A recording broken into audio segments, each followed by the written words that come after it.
Well, good evening to you. Thanks for sticking around with us.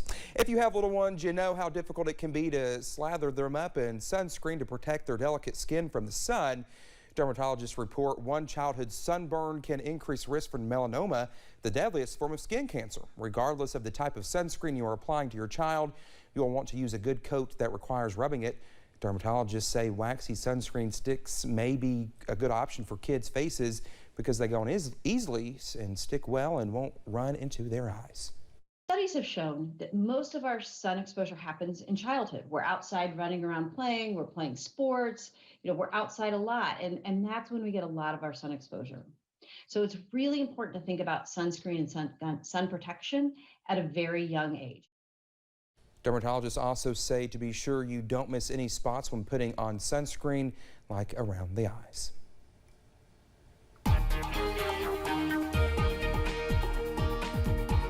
Well, we've seen a mix of clouds and sun around the region today, and that's something we're going to continue to see as we head through the remainder of the evening before we start to clear out a little bit as we head into tonight. Outside right now, I-75 at Mount Vernon. It's, like we said, a mix of clouds and sun outside right now, but still plenty of sunshine at this hour. Contrast that with what's going on in Southwest Virginia. High-Knob camera at UVA-wise.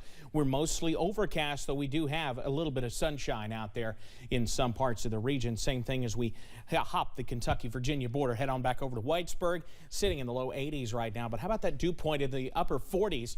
That means it feels pretty dry outside. It actually feels to the skin cooler than the actual air temperature. It is warm, though, as you head out toward Lake Cumberland. Middle and upper 80s, though most of us are in the middle and upper 70s, a few low 80s out in places like Jackson and Hazard. Again, those dew points are in the 40s and 50s, meaning it is very dry outside, so we're not feeling that very mugginess as we saw last week.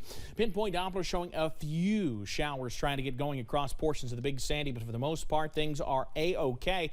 We're on the edge of what's called that ring of fire, so that's where those clouds have been coming from most of the day. That high pressure is going to scoot into control as we head through the remainder of tonight and bring us some quieter and clearer conditions overnight. So keep that WYMT weather app handy. We fall through the 70s this evening. We wake up in the morning in the low 60s and even upper 50s. I've got the latest on whether we can see some showers increasing later on this week coming up in just a few minutes. Dakota? All right, Evan, thank you. A new KFC is open in Louisville, and it features what the chain calls a digital forward design. The new restaurant is on Preston Highway. Well, it has a 30-seat dining room and a new system that will show you where to go to pick up your online orders quickly. So new about this is we have just a door for them to come into to where they don't have to come in the sliding door and kind of get mixed up in with the front counter orders. They can just come in that designated door and with designated parking and then just pick up their order and be on their way. The new restaurant will bring about 50 more jobs to the area. Well, West Virginia is celebrating its 159th birthday. Governor Jim Justice invited all West Virginians to participate. The celebration began at noon at the State Cultural Center at the Capitol Complex in Charleston. The festivities included the West Virginia Birthday Cake Contest, a reunion of recipients of the Golden Horseshoe Award for knowledge of West Virginia history, and a History Bowl Legends tournament. And today, several other West Virginians in Tamarack were taken back to their roots with Appalachian music and clog dancing. One performer says he loves paying homage to his state and his people. We have such a rich musical culture and arts, and Tamarack showcases all that. I always want to come and play for the people of Tamarack. And it's just a great way to celebrate West Virginia Day. Aside from today's events, Tamarack's Marketplace is always highlighting local artists. Members of the House January 6th committee say they have not rolled out a subpoena for former Vice President Mike Pence, who gave a speech focused on the economy in Chicago today. It comes after last week's hearing examining the former president's efforts to pressure him into overturning the 2020 election results. Members of the panel say they've received death threats as they push forward with more hearings this week. Natalie Brand has more from Capitol Hill. Monday, former Vice President Mike Pence appeared publicly just days after the bombshell House January 6th committee hearing, highlighting the danger he faced last year for refusing to block the certification of the 2020 election. You know, we've all been through a lot over the last several years.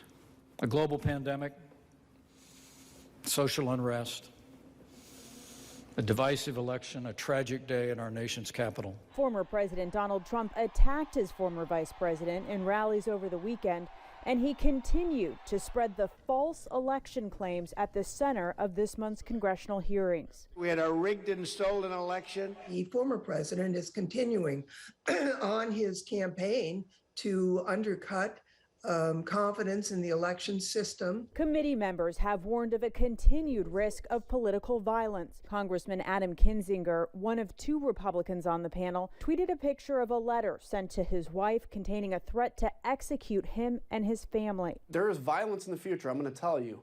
And until we get a grip on telling people the truth, we can't expect any differently. The Select Committee has scheduled more hearings this week. Tuesdays will focus on the former president's campaign to pressure state election officials. A star witness set to testify, Georgia's Secretary of State, Brad Raffensperger, who received this now infamous phone call from Mr. Trump days before January 6th. I just want to find 11,780 votes, which is one more than we have. Arizona's Speaker of the State House is expected to testify about efforts to get the Arizona state legislature to override President Biden's win in his state. Natalie Brand, CBS News, Capitol Hill. Thursday's January 6th hearing is expected to focus on efforts to pressure the Justice Department, with former Acting Attorney General Jeffrey Rosen scheduled to testify. Well, if you need if you feed your dog Fresh Pet, listen up. Company officials are recalling the 4.5-pound bag of Fresh Pet Select, fresh from the kitchen home-cooked chicken recipe. Company representatives say it might be contaminated with salmonella, which could affect dogs who eat it and anyone who handles the food. To be clear, a recall is voluntary and it's just one lot, so if you have this food, you're going to want to look for the sell-by date 10/29/2022. As you know, salmonella can make us sick and cause stomach issues, and it affects animals the same way. At this point, Fresh Pet workers say they have not gotten any reports that anyone has gotten sick. The issue here is that this lot was supposed to be thrown out, but a small portion of it got sent out to stores by mistake. For more information, you can go to fda.gov.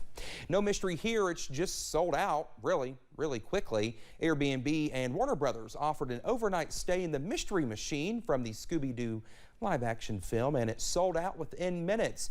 The idea was to celebrate the 20th anniversary of the movie's release. The iconic van will be parked on the Malibu coast in Southern California for three one-night stays starting Friday. The lucky guest who got the stay for $20 for the night acted fast and will get to re-watch the movie in the van while enjoying lots of Scooby snacks such as hot dogs and eggplant burgers. Well, coming up here on Mountain News at 5:30, we commemorate the freeing of black enslaved Americans, what a civil rights group has to say about the push for equality here in the U.S.